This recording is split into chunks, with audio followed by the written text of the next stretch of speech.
Hello everyone, welcome back to online class YouTube channel.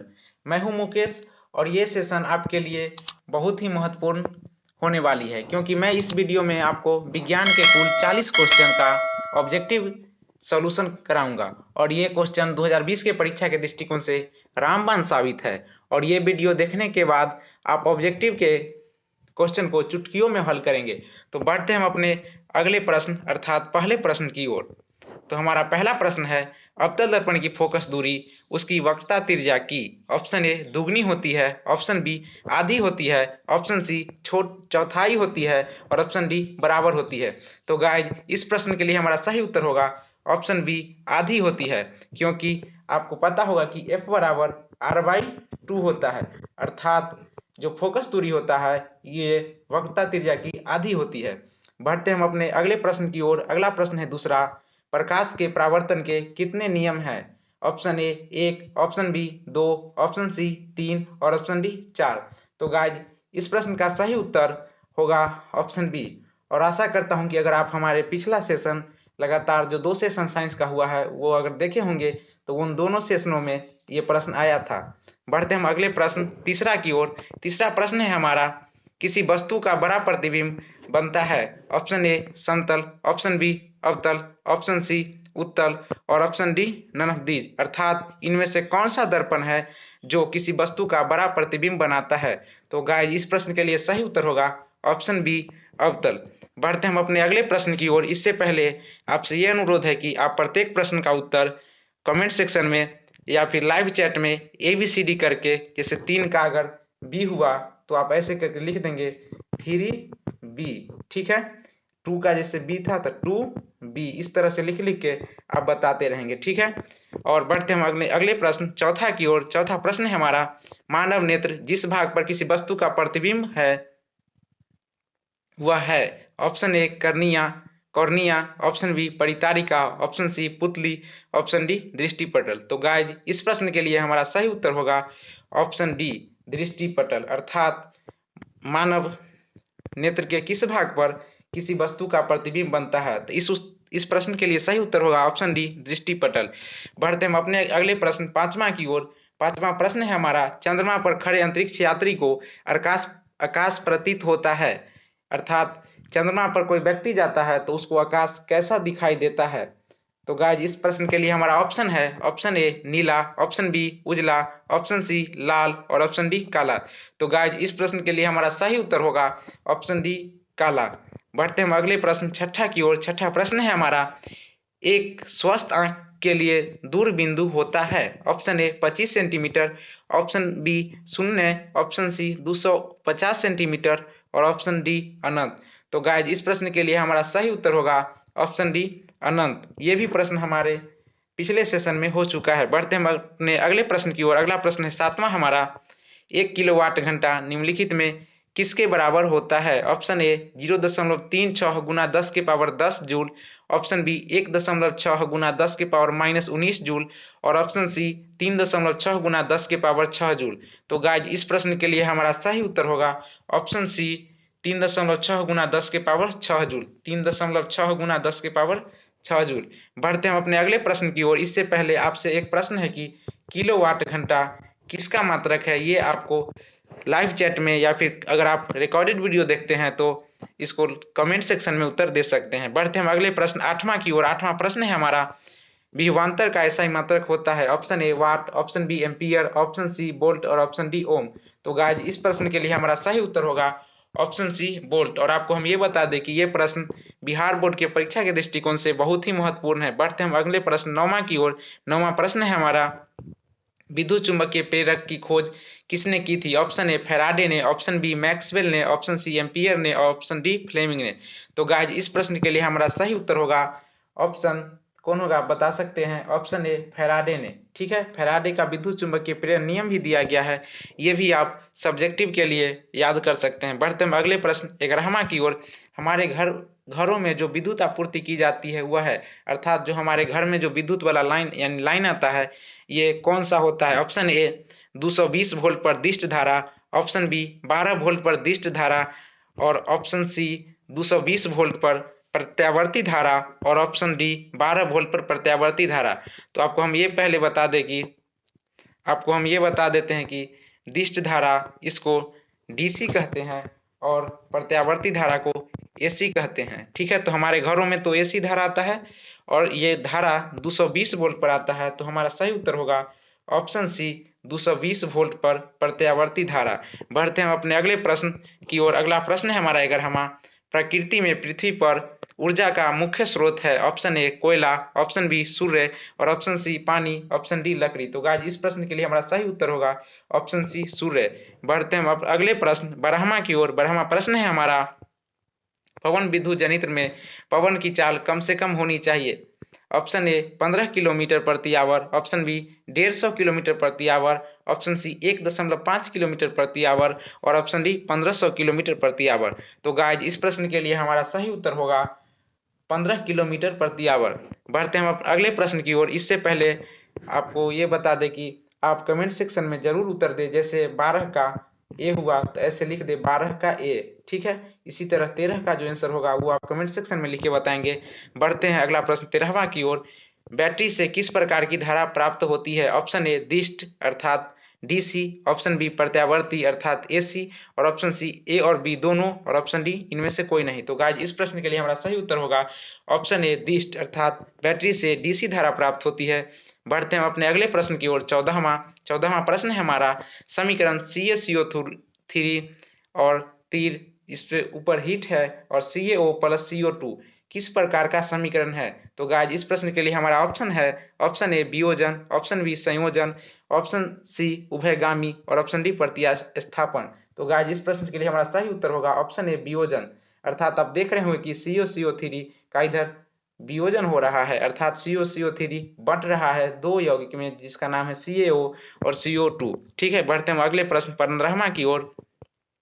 15वां हमारा प्रश्न है ऑप्शन ए संगमरमर का 15वां प्रश्न है हमारा संगमरमर का रासायनिक सूत्र क्या है। Option A CaCO3, option B MgCO3, option C CaHCO3 का होल ट्वाइस और ऑप्शन डी MgHCO3 का होल ट्वाइस। तो गाइस इस प्रश्न के लिए हमारा सही उत्तर होगा ऑप्शन ए CaCO3। ठीक है, संगमरमर का ये रासायनिक सूत्र है। बढ़ते हैं हम अपने अगले प्रश्न 16वां की ओर। 16वां प्रश्न है हमारा निम्न में कौन सा लवण है, यानी अर्थात दिए गए 4 ऑप्शन में से कौन लवण है। Option A HCl, option B NaOH, option C K2SO4 और ऑप्शन डी NH4OH। ठीक है, तो गाइस इस प्रश्न के लिए हमारा सही उत्तर होगा ऑप्शन सी K2SO4। बढ़ते हैं अपने अगले प्रश्न की ओर। अगला प्रश्न है 17वां उदासीन विलयन का pH होता है। Option A 6, option B 7, option C 8 और ऑप्शन डी 9। तो गाइस इस प्रश्न का सही उत्तर अगर आप पिछले सेशन हमारा देखे हैं तो हम सभी के लिए बता चुके हैं कि अम्लीय विलयन का pH मान कितना होता है और क्षारीय विलयन का कितना होता है और उदासीन विलयन का कितना होता है। तो आप इस क्वेश्चन का आंसर कमेंट सेक्शन में जरूर दे रहे होंगे और इस क्वेश्चन के लिए हमारा सही उत्तर होगा ऑप्शन बी ऑप्शन बी 7। बढ़ते हैं अपने अगले प्रश्न 18वां की ओर। 18वां प्रश्न है हमारा बेकिंग सोडा का रासायनिक सूत्र है। Option A NaHCO3, option B NaOH, option C Na2CO3 और ऑप्शन डी KOH। तो गाइस इस प्रश्न के लिए हमारा सही उत्तर होगा ऑप्शन ए NaHCO3। ठीक है, बढ़ते हैं अगले प्रश्न की ओर और ये बता दें कि ये जो 18वां प्रश्न है बेकिंग सोडा का रासायनिक सूत्र ये बहुत ही इंपॉर्टेंट क्वेश्चन है। बढ़ते हैं अगले प्रश्न 19वां की ओर। 19वां प्रश्न है हमारा सीसा और टीन की मिश्र धातु को कहते हैं अर्थात सीसा और टीन मिलकर कौन सा मिश्र धातु बनता है। Option A solder, option B steel, option C gun metal और ऑप्शन डी उपधातु। तो गाइस इस प्रश्न के लिए हमारा सही उत्तर होगा ऑप्शन ए सोल्डर अर्थात सोल्डर जो है वो टीन और सीसा का मिश्र धातु है। बढ़ते हैं अपने अगले प्रश्न की ओर। अगला प्रश्न है हमारा 20वां एथेनॉल का क्रियाशील मूलक है। Option A OH, option B CHO, एक मिनट रुक जाइएगा। हाँ, अब फिर से हम ऑप्शन को दोहराते हैं। Option A OH, option B CHO, option C COOH और ऑप्शन डी CO। तो गाइज इस प्रश्न के लिए हमारा सही उत्तर होगा ऑप्शन ए OH। OH जो है एथेनॉल का क्रियाशील मूलक है। और हम आधे प्रश्न को कर चुके हैं। अगर हमारा ये वीडियो आपको अच्छा लग रहा हो तो वीडियो को लाइक करें तथा हमारे चैनल को सब्सक्राइब करें ताकि आपको इसी तरह का वीडियो आगे मिलता रहे। अगर ये वीडियो आपको ये लगता होगा कि हेल्पफुल है तो अपने दोस्तों के साथ शेयर करें ताकि वे भी कुछ इसे सीख सके तथा अपने एग्जाम में अच्छे मार्क्स ला सके। ठीक है, बढ़ते हैं अब अगले प्रश्न 21वां की ओर। 21वां प्रश्न है हमारा, सरलतम हाइड्रोकार्बन है। Option A methane, option B ethane, option C propane और ऑप्शन डी ब्यूटेन। तो गाइस इस प्रश्न के लिए हमारा सही उत्तर होगा ऑप्शन ए मीथेन। ये भी प्रश्न हमारा पिछला सेशन में हो चुका है। बढ़ते हैं अपने अगले प्रश्न 22वां की ओर। 22वां प्रश्न है हमारा, निम्नलिखित में कौन सबसे अधिक अभिक्रियाशील है। Option A Cu, option B Hg, option C Ag और ऑप्शन डी Au। तो गाइस इस प्रश्न के लिए हमारा सही उत्तर होगा ऑप्शन ए Cu। ये जो Cu है ये कॉपर का संकेत है और ये Hg पारा का संकेत है और Ag ये है Ag है सिल्वर का, नहीं सॉरी Ag, हाँ Ag सिल्वर का है और ये Au है, ये हो गया सोना का। ठीक है, बढ़ते हैं अब अगले प्रश्न 23वां की ओर। हाँ सॉरी नहीं, Au को गोल्ड भी कहते हैं। ठीक है, ये भी एक जानकारी आपको हम दे दिए हैं। बढ़ते हैं अपने अगले प्रश्न 23वां की ओर। 23वां प्रश्न है हमारा, आवर्त सारणी के उदर्ग स्तंभों को कहा जाता है। ऑप्शन ए वर्ग, ऑप्शन बी आवर्त, ऑप्शन सी अपरूप और ऑप्शन डी इनमें से कोई नहीं। तो गाइस इस प्रश्न के लिए हमारा सही उत्तर होगा ऑप्शन ए वर्ग। ठीक है, और अगर क्षैतिज यहीं पे क्षैतिज अगर क्षैतिज दे दिया तो इसके लिए हमारा ऑप्शन हो जाएगा बी, यानी क्या आवर्त हो जाएगा। ठीक है, आवर्त हो जाएगा। बढ़ते हैं अपने अगले प्रश्न की ओर। अगला प्रश्न है हमारा 24वां, आवर्त सारणी में कितने वर्ग होते हैं। और इसमें थोड़ा सा ऑप्शन में मिस्टेक है तो ये हम पहले सही कर देते हैं। ऑप्शन ए है आपके लिए 15, ऑप्शन बी 16, ऑप्शन सी 17 और ऑप्शन डी 18। तो इस क्वेश्चन का सही उत्तर आप कमेंट सेक्शन में दें और इस क्वेश्चन के लिए हमारा सही उत्तर होगा ऑप्शन डी 18, यानी किसी आवर्त सारणी में 18 वर्ग होते हैं तथा 7 आवर्त होते हैं। बढ़ते हैं अपने अगले प्रश्न की ओर। 25वां प्रश्न है हमारा, अष्टक नियम के प्रतिपादक हैं। Option A Dalton, option B Dobereiner, option C Mendeleev, option D Newlands. तो गाइस इस प्रश्न के लिए हमारा सही उत्तर होगा ऑप्शन डी न्यूलैंड्स। ठीक है, बढ़ते हैं अगले प्रश्न 26वां की ओर। 26वां प्रश्न है हमारा, निम्न में से कौन आयनिक यौगिक है। ऑप्शन ए CH4 जिसे मीथेन भी कहते हैं, option B CO2, option C CaCl2 और ऑप्शन डी NH3। तो गाइस इस प्रश्न के लिए हमारा सही उत्तर होगा जो आप कमेंट सेक्शन में दे चुके होंगे और इसका सही उत्तर होगा ऑप्शन सी CaCl2। बढ़ते हैं हम अपने अगले प्रश्न की ओर। अगला प्रश्न है हमारा 27वां, स्वपोषी पोषण के लिए आवश्यक है। Option A CO2, option B chlorophyll, option C सूर्य का प्रकाश, ऑप्शन डी इनमें सभी। तो गाइस इस प्रश्न के लिए हमारा सही उत्तर होगा ऑप्शन डी इनमें सभी, अर्थात स्वपोषी पोषण करने वाले जो जीव जंतु या फिर पेड़ पौधे हैं उनके लिए CO2, सूर्य का प्रकाश और क्लोरोफिल ये तीनों आवश्यक है।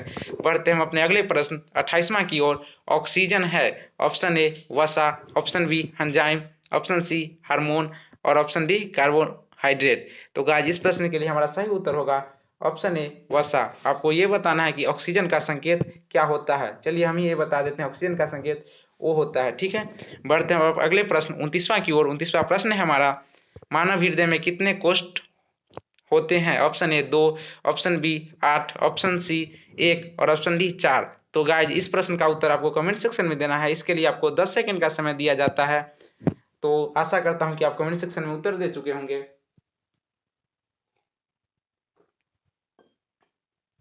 तो इस प्रश्न के लिए सही उत्तर होगा हमारा ऑप्शन डी 4। बढ़ते हैं अपने अगले प्रश्न की ओर। अगला प्रश्न है हमारा 30वां, इंसुलिन की कमी के कारण रोग होता है। ऑप्शन ए घेंघा, ऑप्शन बी मधुमेह, ऑप्शन सी क्रेटिनिज्म और ऑप्शन डी बौनापन। तो गाइस इस प्रश्न के लिए हमारा सही उत्तर होगा ऑप्शन बी मधुमेह। आपको हम ये भी बता दें कि ये घेंघा रोग जो होता है ये आयोडीन की कमी से होता है। ठीक है, आयोडीन की कमी से होने वाला रोग का नाम अगर आपसे पूछेगा तो ये हो जाएगा घेंघा। बढ़ते हम अब अगले प्रश्न की ओर। अगला प्रश्न है हमारा 31वां, पुष्पी पौधों में लैंगिक जनन किसके द्वारा होता है। ऑप्शन ए पत्तियों द्वारा, ऑप्शन बी तने द्वारा, ऑप्शन सी फूलों द्वारा और ऑप्शन डी बीज द्वारा। तो गाइस इस प्रश्न के लिए हमारा सही उत्तर होगा ऑप्शन बी तने द्वारा। बढ़ते हैं अपने अगले प्रश्न की ओर। अगला प्रश्न है हमारा, अंडाणु निषेचित होता है। ऑप्शन ए योनि, ऑप्शन बी गर्भाशय, ऑप्शन सी फैलोपियन नलिका और ऑप्शन डी अंडाशय। तो ये कहाँ निषेचित होता है, इसका कमेंट सेक्शन में आप उत्तर दे चुके होंगे और इसका आंसर होगा ऑप्शन बी गर्भाशय, यानी अंडाणु गर्भाशय में निषेचित होता है। बढ़ते हैं अपने अगले प्रश्न की ओर। अगला प्रश्न है हमारा 33वां, निम्नलिखित में कौन एक उभयलिंगी जंतु है, अर्थात कौन उभयलिंगी जंतु है। ऑप्शन ए केचुआ, ऑप्शन बी मछली, ऑप्शन सी शेर और ऑप्शन डी बकरी। तो गाइज इस प्रश्न के लिए हमारा सही उत्तर होगा ऑप्शन ए केचुआ, अर्थात केचुआ जो है ये एक उभयलिंगी जंतु है। बढ़ते हैं हम अपने अगले प्रश्न 34वां की ओर। 34वां प्रश्न है हमारा, उस पौधे का नाम बताइए जिस पर मेंडल ने प्रयोग किए थे। ऑप्शन ए धान का पौधा, ऑप्शन बी गेहूं का पौधा, ऑप्शन सी मटर का पौधा और ऑप्शन डी इनमें से कोई नहीं। तो ये भी प्रश्न आपके परीक्षा के दृष्टिकोण से बहुत ही महत्वपूर्ण है और इस प्रश्न के लिए हमारा सही उत्तर होगा ऑप्शन सी मटर का पौधा। बढ़ते हैं हम अपने अगले प्रश्न की ओर। 35वां प्रश्न है हमारा, ओजोन परत पाया जाता है। ऑप्शन ए वायुमंडल के निचले सतह में और अगला ऑप्शन है वायुमंडल के ऊपरी सतह में, ऑप्शन सी वायुमंडल के मध्य सतह में और ऑप्शन डी इनमें से कोई नहीं। तो गाइज इस प्रश्न के लिए हमारा सही उत्तर होगा वायुमंडल के ऊपरी सतह, इसमें ओजोन परत पाया जाता है। ठीक है, और आपको ये भी बताना है कि ओजोन गैस जो होता है इसका संकेत क्या होता है, तो ये होता है O3। बढ़ते हैं अपने अगले प्रश्न की ओर। अगला प्रश्न है हमारा 36वां, चिपको आंदोलन की शुरुआत कब हुई। तो गाइज ये भी प्रश्न हमारा पिछला सेशन में हो चुका है, तो इसका आंसर आप कमेंट सेक्शन में दे चुके होंगे और इसके लिए ऑप्शन है, option A 1870, option B 1970, option C 1980 और option D 1900 none of the. ठीक है, तो गाइस इस प्रश्न के लिए हमारा सही उत्तर होगा ऑप्शन बी 1970। और आपको ये बताना है कि चिपको आंदोलन जो है इसके नेता कौन थे। ठीक है, इसके प्रमुख नेता कौन थे। ठीक है, ये हम पिछले सेक्शन में बता चुके हैं। बढ़ते हैं अपने अगले प्रश्न 37वां की ओर। 37वां प्रश्न है हमारा, टिहरी बांध का निर्माण किस प्रदेश में किया गया है। Option A Uttar Pradesh, option B Uttarakhand, option C Rajasthan और ऑप्शन डी मध्य प्रदेश। तो गाइस इस प्रश्न के लिए हमारा सही उत्तर होगा ऑप्शन बी उत्तराखंड। ठीक है, बढ़ते हैं अपने अगले प्रश्न 38वां की ओर। 38वां प्रश्न है हमारा, द ऑरिजिन ऑफ स्पीसीज नामक पुस्तक किसने लिखी। Option A Darwin, option B Oparin, option C Lamarck, option D none of these. तो गाइस ये भी प्रश्न हमारा पिछले सेशन में हो चुका है, तो इस क्वेश्चन का आप जवाब सही दे रहे होंगे और इस क्वेश्चन का जवाब है ऑप्शन ए डार्विन। ठीक है, बढ़ते हैं अपने अगले प्रश्न और सेकेंड लास्ट प्रश्न की ओर। ये प्रश्न है हमारा, क्लोरोफिल वर्णक का रंग होता है, अर्थात यह किस रंग का होता है। ऑप्शन ए हरा, ऑप्शन बी नीला, option C green, option D सफेद। तो गाइस इस प्रश्न के लिए हमारा सही उत्तर होगा ऑप्शन ए हरा। बढ़ते हैं अपने अगले प्रश्न की ओर। और आप जानते होंगे, अगर पिछला सेशन देखे होंगे तो ये हमारा जो अंतिम वाला क्वेश्चन होता है ये आपके लिए क्वेश्चन फॉर यू के नाम से रहता है और ये क्वेश्चन का जवाब आपको कमेंट सेक्शन में देना होता है। और जो छात्र इस क्वेश्चन का जवाब कमेंट सेक्शन में सबसे पहले देंगे उनका नाम अगले वीडियो में लिया जाएगा। और अगर ये वीडियो हेल्पफुल रहा होगा तो आप हमारे चैनल को सब्सक्राइब करें तथा ये वीडियो को अपने दोस्तों के साथ शेयर करें ताकि वे भी लगभग 400 से ऊपर अंक प्राप्त कर सके। गाइस आपको हम ये बात समझाना चाहेंगे कि अगर आप रोज के रोज 40 क्वेश्चन सॉल्व करते हैं, अगर आपके पास अभी से 20 दिन है तो 20 गुना 40 यानी अगर आपसे अभी से 800 क्वेश्चन सॉल्व हो जाएगा। और ये 800 क्वेश्चन से मैं गारंटी लेता हूँ कि ये 800 क्वेश्चन में से ही आपके क्वेश्चन आएंगे बिहार बोर्ड में। ठीक है, तो अंत तक वीडियो देखने के लिए धन्यवाद। बने रहिए हमारे चैनल के साथ। Thank you.